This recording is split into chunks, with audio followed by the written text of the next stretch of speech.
moving on to what I'm going to start out with is the Baroque period, which is written here, but then we're also going to leave that and continue on to a couple more developments in terms of style and ideas about art that happen, moving us toward what is really named the modern era of art. So the Baroque period, as you can see, is sitting from about the end of the Renaissance up through to almost the 1800s, where things again start to significantly change. So, what has stayed the same from the Renaissance as we move forward in time, and what is continuing to change? The idea of the individual artist does just stick with us from the Renaissance on. So, we have again these significant single artists that go on to have these great careers, and they become patroned by the church or wealthy that hire them to work for them and paint what it is they want painted. There are changes in the way the art looks. There's a whole different idea kind of behind what art should do and how it should look in terms of this time belt, what people were interested in. Um, some of it does have to do with what's going on in the world in terms of different ideas of about religion, and kind of you can see here the pushback of, the Catholic Church is no longer the supreme Christian church in the world, especially in Europe. We have kind of the pushback of the Protestants and the Reformation and all that happening. So we're going to see some ideas again carry through from the Renaissance, others start to really change. So let's jump in. First, we're going to look at a couple of Italian painters, and this really sums up the kind of quintessential Baroque art. So Caravaggio is a really masterful painter. He's one of the most famous in this time belt of the 1600s. So what do we see happening here that's different? Well, in the Renaissance, if you remember, a lot of, especially even some of the Italian paintings where it was religious based, there was more of a complete scene and narrative going on. Here, it's still telling a story, but it's almost like, I call it the movie action shot. Like you're in close with the characters and something's going on, and then all of a sudden there's just this still photograph of like an extreme action that's about to happen in the movie. So that's kind of what they were doing in this time belt. They really wanted to appeal to your emotions and grab your attention and make it much more personal. So these were made on behalf of the Catholic Church, and they wanted that. They wanted you to have this emotional, visceral reaction to what you were seeing on that canvas, not just communicating the story and like, oh yeah, that's the story of, blah, blah, blah from, the Bible. It was more of, no, we want to feel what those people were feeling in that story. So the lighting plays into that, where we have this very dramatic, harsh shadows, bright highlights, and darkest darks. And this is done to really grab your attention immediately. So Caravaggio is a master at that. So moving on, sticking with Italy, but also where things start to change. Here, there's two changes actually really that's happening on this slide. So Artemisia is a woman, and it was pretty rare for a woman to be able to become a painter, and a great one at that. And it's also been an interesting change in our culture today. When I went to school and I took art history, I did not learn about her. I learned about Caravaggio a lot. I had never heard her name until much later after I was out of college. So, I'm just going to say this. Women were kind of written out of the storyline and forgotten because they just weren't given as same status level as their male counterparts going back in time. Well, that's changing in terms of how we look at history now, and we're trying to be much more inclusive. So when we look back, we're finding these artists that should have been recognized, but were kind of written out of the storyline for a while. So that's one of the main reasons I have her in here, is it's highlighting that, kind of we should start to recognize with a greater view, all of the people making the art through time and who they were. So she has a very interesting story. Her father actually supported her art making, but she was apprenticed to a painter, and he actually raped her, and her father and herself took him to trial. and got her name cleared of kind of this egregious thing, because at that time, Belt, if that happened to you as the woman, you would be faulted. You would be then tarnished, right? Well, she got her name cleared. So she was a fierce, fierce character and woman, and I really respect, her life, and she must have been an amazing person, for having done that, especially again in 1638. Right? That's pretty amazing. But if we also just take the time to look at her paintings, wow, she could paint. So, again, there's that recognition now of there's no reason why she should not be equal with a Caravaggio, because she is a Caravaggio. Her use of realism, her use of lighting, telling stories, getting this emotional response from what she was painting. It's all right on board with all of the other Baroque painters. She gets a little gritty though. You notice what's in this basket? You may have already.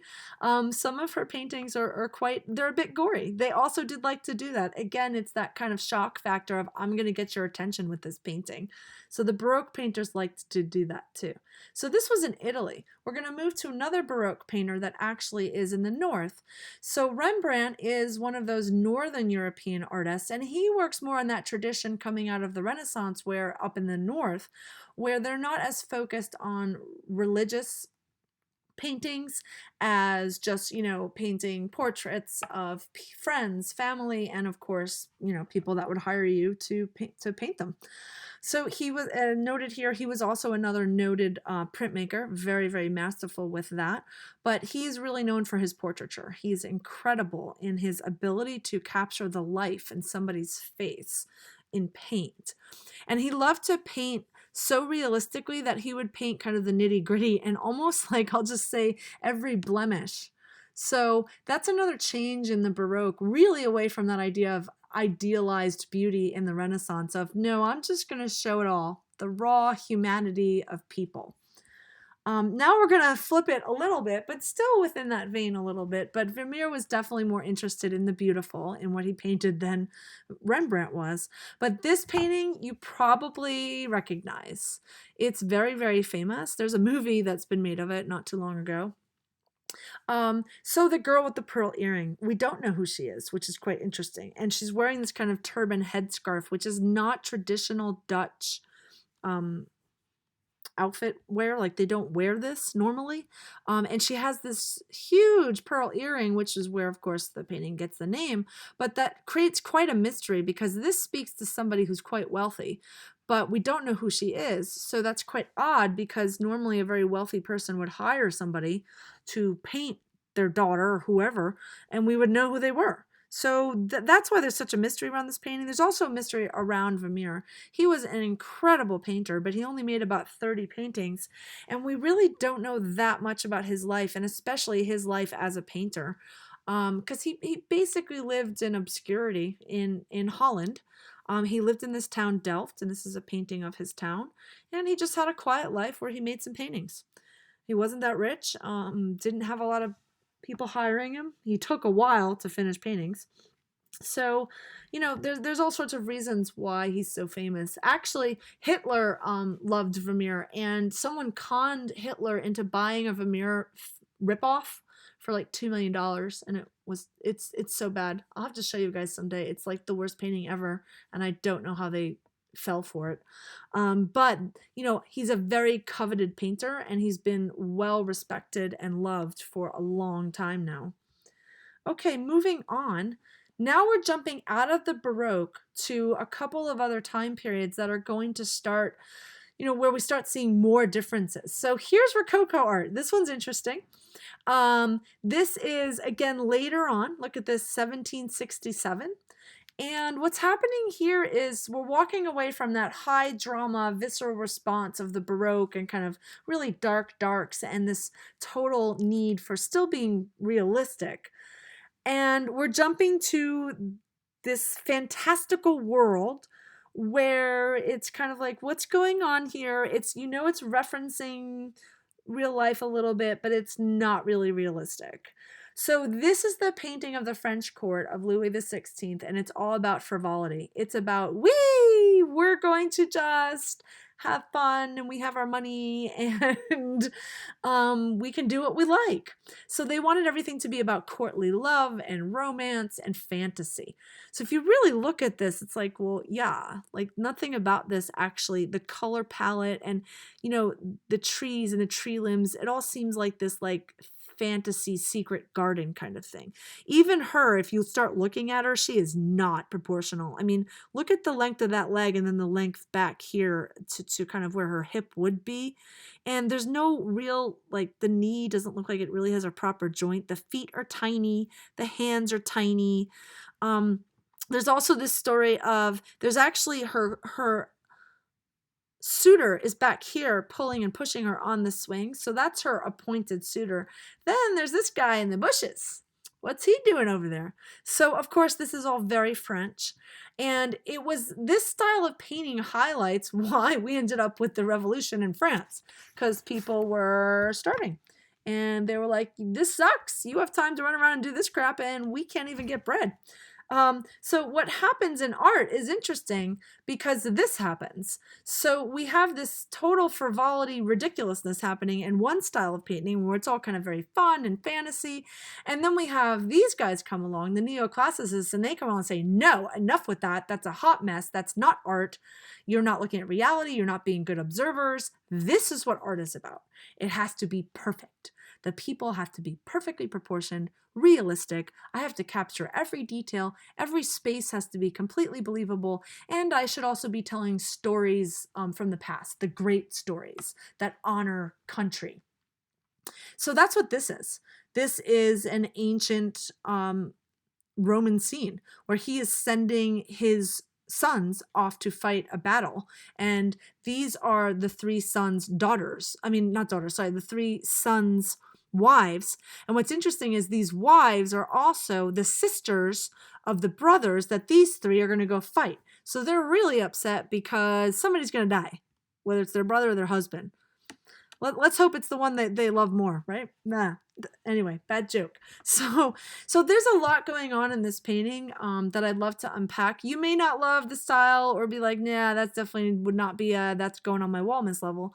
But it's interesting in that contrast of here we have the Rococo art, and then, you know, he's another Jacques Louis David is another Frenchman a couple years later, and he swings it completely the other way and says, that's a bunch of garbage. That's not art. This is art.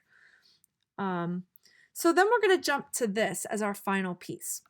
So then on the backs of this, and you see we're sitting in the 1800s now, we have this idea of romanticism where instead of glorifying your country, people, or just painting the rich and famous to make them look beautiful, or religious scenery, I want to paint the grit of life. That's what Goya says. So he creates this painting that really you start to empathize for the loser. Usually, up until this time, any painting that was about war or anything like that, we were just highlighting the hero. Now it's like we have the anti-hero. Here's the loser. He's fought, you know, as best he could. They're about to be mowed down by the French soldiers. This was during the gritty Spanish Civil War, and the French kind of stepped in, and it just gets really ugly. So, you know, he wanted to highlight that. There's a lot of things he's doing in this, but again, it's realistic, but it's not, right? These people seem like they're referencing reality, but, you know, there's also heavily stylized painting work going on here. And that, again, is for us to have this reaction that's purely emotional and to connect to this piece and feel for this person that's about to be, you know, gunned down. So that wraps up this phase of where we've been with really kind of moving into what I call the modern phase of art, which we will look at next.